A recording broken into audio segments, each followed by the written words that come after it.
Unfortunately, this is getting worse. As you can see, I'm on Forbes right now. Lyft losing war with Uber. Stock heading towards worst day ever. I've already done a bunch of videos about Lyft versus Uber. It's always been a big battle. However, and each video I make has been getting more and more pessimistic, where I feel like Lyft is really starting to fall off and Uber is really starting to get steam and get bigger and bigger. As you can see from this highlighted section I already did, leading several analysts to declare its war against the longtime ride-sharing nemesis Uber all but over, which is pretty ridiculous. If I open this up, as you can see, Uber is far better positioned to emerge victorious from the ride-sharing battle, according to Wall Street.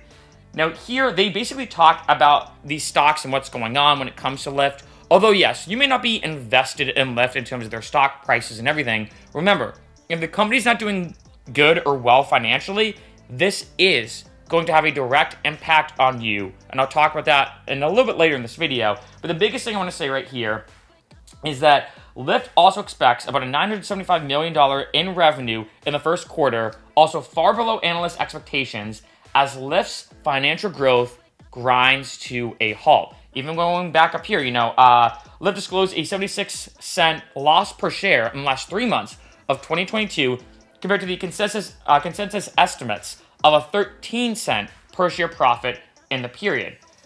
Not really good. And as you can see here, they're now adjusting for a lot of stock traders and people in this market. They're adjusting their now strategy when it comes to Lyft, which again is another bad sign. At least 9 firms are downgrading Lyft stock from a buy to a hold, and a host of other firms slashing its price target for the stock, according to FactSet. So I'm going to go down here as well, and this is what's very, very frustrating about Lyft, especially with the pandemic happening and things kind of getting mixed up as a result of that. Lyft has failed to attract the same number of customers as before the pandemic, with its 20.4 million active riders last quarter falling short of 22.9 million customers in the last quarter of 2019. So overall, since the pandemic, Lyft's not really been able to recover. Not good. As opposed to Uber, which as you can see here, Uber's monthly active users have grown by 18% in the period per FactSet. And this is what I'm really, really worried about. Going down here now, Lyft went public in March of 2019 at $72 a share and a $24 billion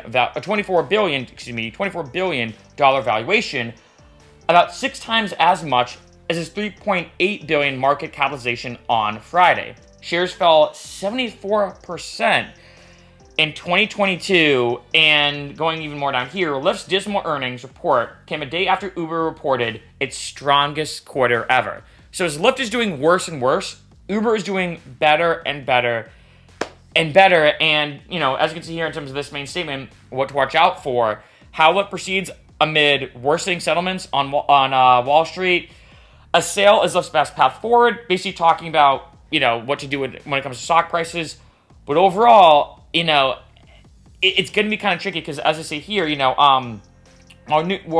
York Street's research analyst Pierre Ferraro, hopefully I pronounced that correctly, previously suggested a merger with DoorDash, creating a ride-sharing and food delivery hybrid akin to Uber. So they're talking about what if they combine forces when it comes to Lyft, but things are just not looking good. I've already done a bunch of videos about this topic. Like I mentioned in the beginning of this video, and you may have noticed, each video has gotten progressively more and more pessimistic, especially with the Uber versus Lyft battle in 2023. What I'm really worried about, again, I've mentioned this as well a lot, is I feel like Uber and Lyft need to exist as a yin and yang, in the sense that when it comes to the ride-sharing scale, you really do need to have both. The reason why, and the biggest issue, is one of them having a monopoly, and in this case, definitely going to be Uber. Because, for example, and this is important to understand, because Uber can't just charge whatever they want for a couple different reasons. One, let's say you're going to take a $10 ride, a typical $10 ride, and Uber says, you know what, we're just going to spike the price up because we want to get more money. We're going to charge them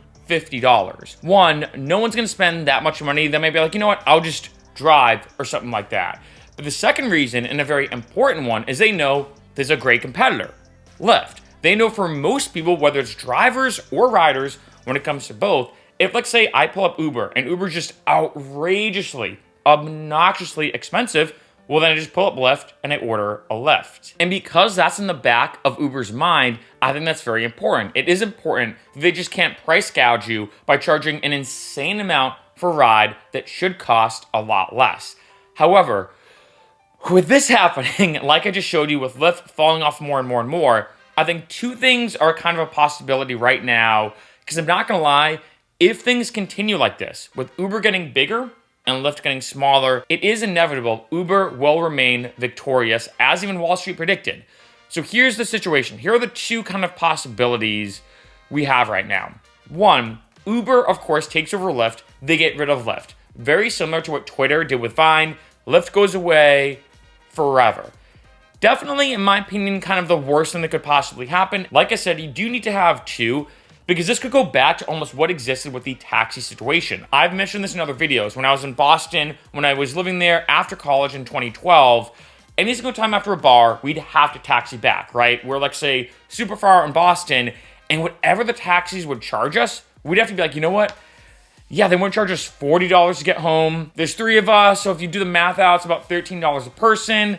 $40 is super expensive to get back, but we don't have a choice, right? So if, let's say there's only Uber, we may fall back in that kind of taxi-like trap where you only have one mode of transportation to get back, especially, like, say, if you're drinking or whatever, and you want to be responsible, this can cause some issues. The second thing that could happen is, like, say, Uber could acquire Lyft and keep Lyft alive and just, for example, own them in general. Similar to what Uber did with Postmates, very similar to what Google did with Waze. In case you didn't know, Google acquired Waze. However, they didn't get rid of it. You could still download the Waze app and use it. You could still download Google Maps and use it. So that's another possibility. However, and again, I'm just worried because the ride-sharing market is one of the most popular markets right now, almost out of nowhere. If you look at the past 8-ish years, for example, ride-sharing is now such a staple in our society. I can't even think of what it would be like if it just all of a sudden went away. But adding more on to that, could it be that with Uber taking over, it's just going to be significantly